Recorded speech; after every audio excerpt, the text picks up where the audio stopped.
Seperti yang kita ketahui bersama, sebelum pengumuman hasil seleksi diundur, Kemendikbudristek sudah mendapatkan sekitar 94.000 guru honorer yang lulus seleksi tahap 1. Nah, kemudian setelah diundur, pemerintah memberikan kebijakan afirmasi serta kebijakan penyelesaian nilai ambang batas sebagai bentuk keberpihakan. Nah, di mana kebijakan afirmasinya itu untuk sertifikat pendidik adalah 100% dari nilai maksimal. Kemudian untuk usia di atas 35 tahun sekitar 15% dari nilai maksimal. Untuk penyandang disabilitas sekitar 10% dari nilai maksimal. Sedangkan untuk guru honorer K2 sekitar 10% dari nilai maksimal. Nah, kemudian ada kebijakan baru tentang kebijakan penyesuaian nilai ambang batas. Untuk usia di atas 50 tahun memberikan kebijakan nilai 100% dari nilai maksimal kompetensi teknis dan 10% dari nilai maksimal manajerial, sosiokultural, dan wawancara. Sedangkan untuk semua peserta seleksi diberikan nilai tambahan sekitar 10% dari nilai maksimal kompetensi teknis.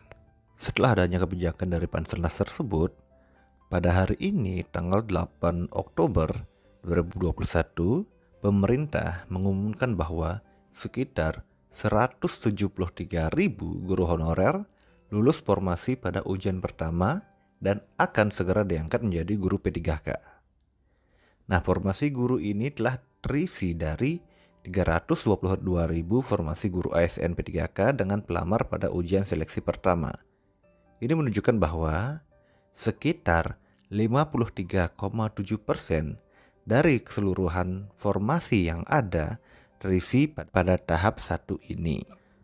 Nah, berikut adalah angka kelulusan P3K guru tahap 1. Nah, di mana sebelum penundaan itu sekitar 94.000 peserta dinyatakan lulus seleksi. Nah, kemudian setelah penundaan atau setelah diberikan kebijakan baru, ternyata ada sekitar 173.329 peserta yang lulus seleksi. Ini menandakan bahwa terjadi penambahan sekitar 79.000 peserta seleksi yang lulus. Nah, apabila ketika teman-teman mengecek pengumuman hasil seleksi kompetensi pertama, teman-teman mendapatkan keterangan seperti ini, maka teman-teman dinyatakan bahwa teman-teman itu lulus seleksi tahap 1. Selamat kepada teman-teman yang sudah lulus seleksi tahap 1. Bagi teman-teman yang belum lulus seleksi tahap 1, tetap semangat untuk mengikuti seleksi tahap 2. Semoga di tahap 2 berhasil. Nah, mengapa dinyatakan tidak lolos padahal lulus passing grade? Penyebab dinyatakan tidak lolos seleksi padahal lulus passing grade yaitu ada 3. Yang pertama adalah tidak lolos perangkingan formasi. Kedua, pelamar dari sekolah lain. Yang berikutnya adalah kuota seluruhnya diisi guru induk. Nah, berikut contoh pengisian formasi berdasarkan rekapitulasi nilai akhir seleksi kompetensi 1 P3K guru. Nah, di mana lokasi formasinya adalah SD Negeri 1 Maju. Dengan total formasi ada 3 untuk jabatan guru kelas. Di mana pesertanya ada 5. Semua peserta berasal dari guru honorer SD Negeri 1 Maju. Jika kita lihat nilai dari secara keseluruhan, yang berhak mengisi formasi adalah Putu, Made, dan Sari, walaupun keseluruhan peserta memiliki keterangan lulus passing grade. Kenapa hanya Made, Putu, dan Sari yang berhak mengisi formasi? Karena setelah di-ranking, Putu, Made, dan Sari masuk ke dalam peringkat 3 besar. Karena total formasi ada 3, berarti yang berhak untuk mengisi formasi yang ada di SD Negeri 1 Maju adalah mereka bertiga. Sedangkan Lani dan Edu karena tidak masuk ke dalam peringkat 3 besar, berarti mereka tidak berhak untuk mengisi formasi yang ada pada SD Negeri 1 Maju.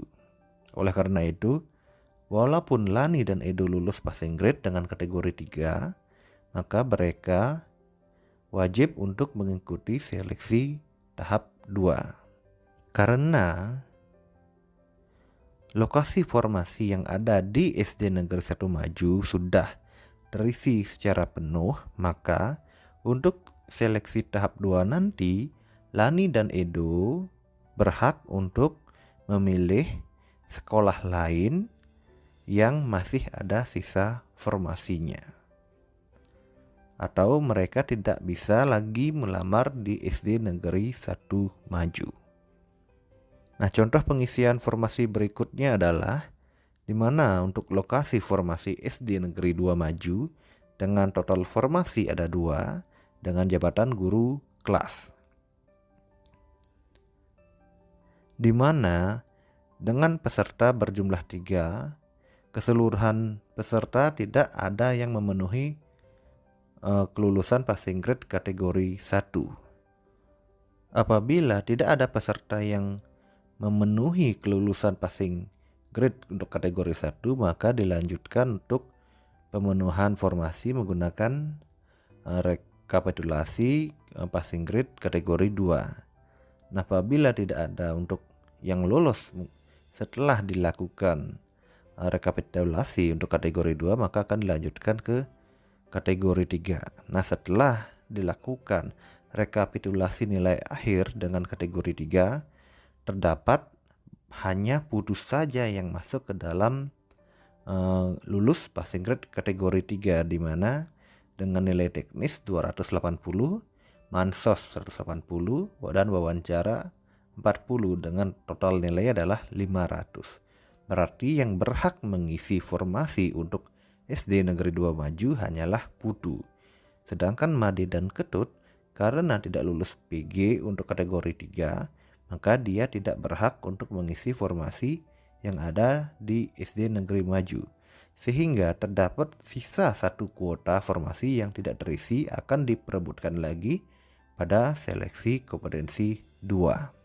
Karena masih ada sisa 1 kuota formasi yang ada di SD Negeri 2 Maju, maka untuk seleksi kompetensi kedua, Made dan Ketut berhak untuk memilih lokasi formasi SD Negeri 2 Maju kembali untuk memperebutkan sisa 1 kuota formasi yang masih tersisa.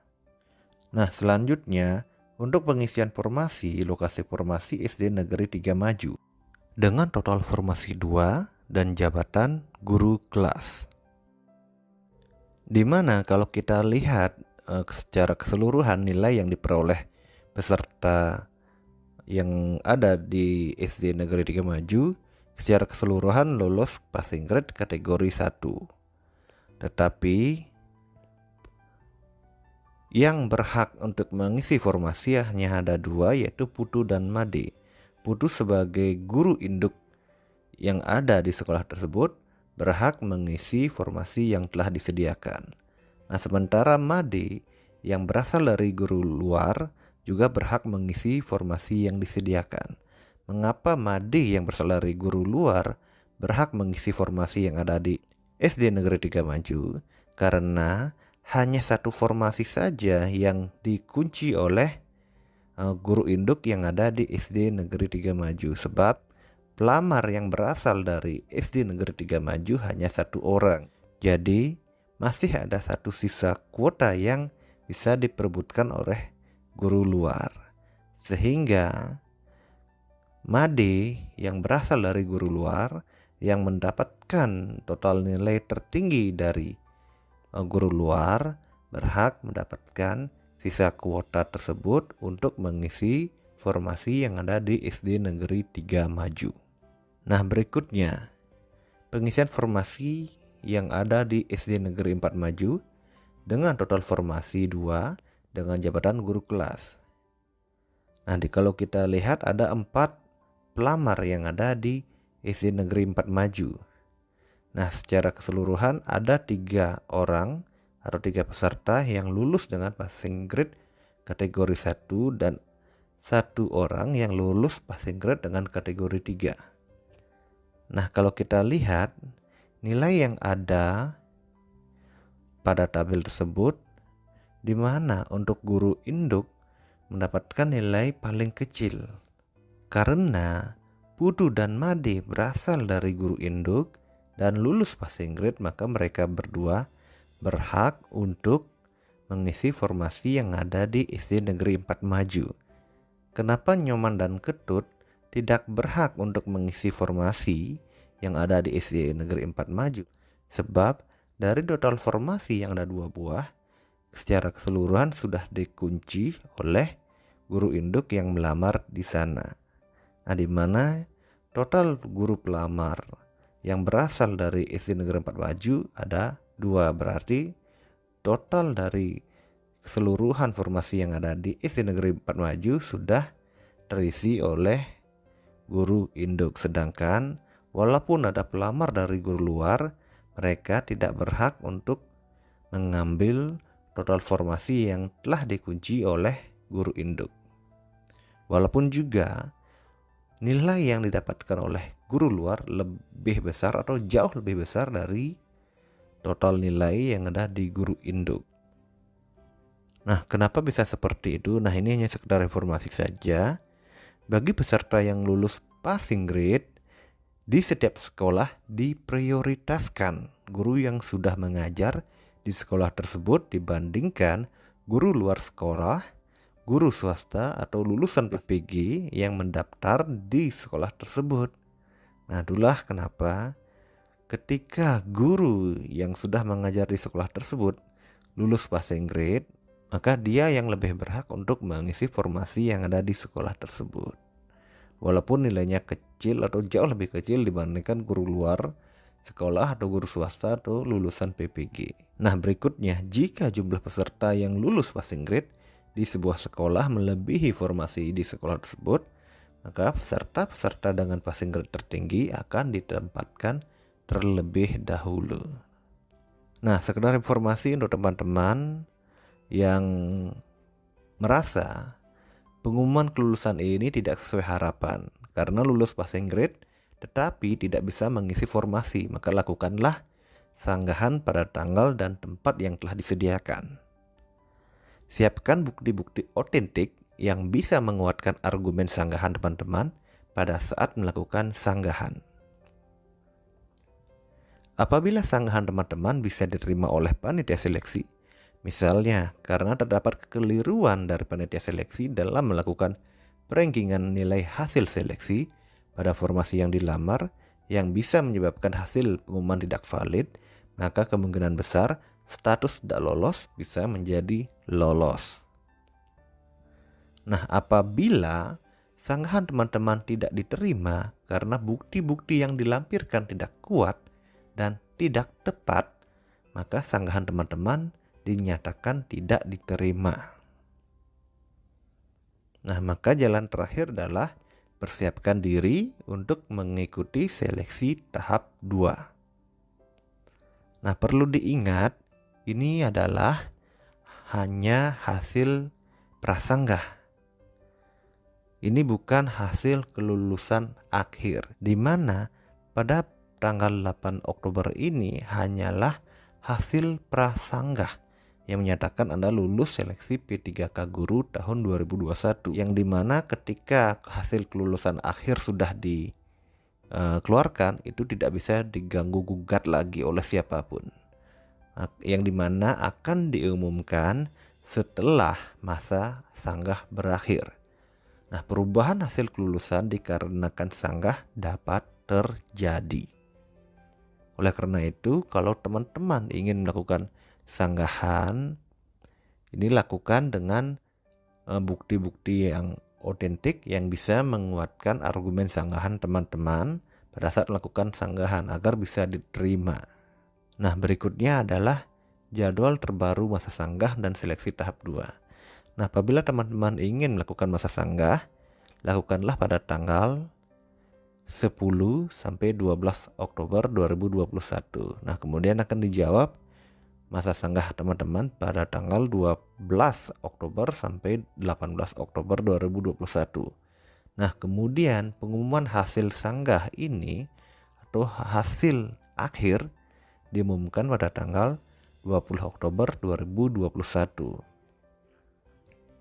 Nah, setelah diumumkan hasil sanggah 1, maka dilanjutkanlah dengan seleksi tahap 2 yang dimulai pada tanggal 24 Oktober sampai 30 Oktober 2021 untuk pengumuman dan pemilihan formasi tahap 2. di mana pengumuman daftar peserta waktu dan tempat seleksi P3K Guru tahap 2 diumumkan pada tanggal 4 November 2021.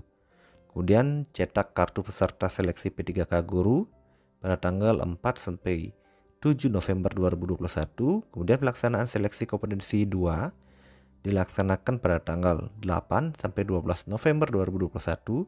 Kemudian pengumuman hasil seleksi kompetensi 2 pada tanggal 18 November 2021. Nah, hingga sampai pada masa pengumuman pasca sanggah 2 pada tanggal 28 November 2021.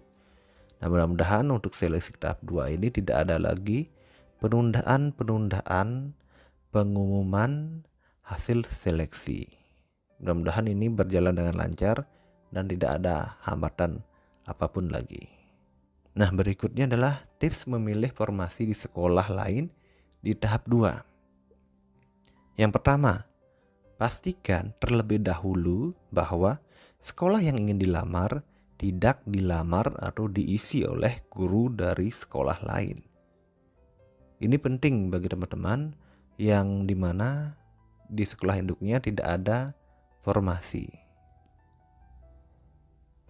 Berikutnya, cari tahu secara detail jumlah guru honorer dan kuota formasi dari sekolah yang ingin dilamar. Berikutnya, jika sudah diketahui jumlah guru honorer di sekolah yang ingin dilamar, pastikan juga jumlah guru honorer yang melamar di sekolah yang ingin dilamar tidak memenuhi kuota yang tersedia. Nah, apabila di sekolah yang ingin dilamar ada 2 kuotanya, dan apabila ada 1 guru honorer yang melamar di sana, maka akan ada sisa 1. Nah, apabila ada 2 formasi yang tersedia di sekolah lain yang ingin kita lamar dan guru honorer yang melamar di sana juga ada 2, maka 2 formasi itu akan dikunci oleh guru honorer yang mengajar di sana. Maka kami menyarankan jangan melamar di sekolah tersebut, carilah sekolah lain. Berikutnya, pastikan juga terdapat sisa kuota yang dilamar oleh guru honorer dari sekolah yang ingin dilamar. Nah, seperti penjelasan saya sebelumnya. Nah, apabila nomor 4 sudah jelas dan pasti, pilihlah sekolah tersebut untuk dijadikan tempat memilih formasi untuk seleksi tahap 2. Nah, itu saja informasi yang bisa kami berikan. Semoga bermanfaat dan semoga teman-teman pejuang P3K berhasil pada tahun ini. Jangan lupa untuk klik subscribe, like, dan share channel edukasi ini ke teman-teman kalian ya. Sampai ketemu di video berikutnya. Salam dunia pendidikan. Ciao.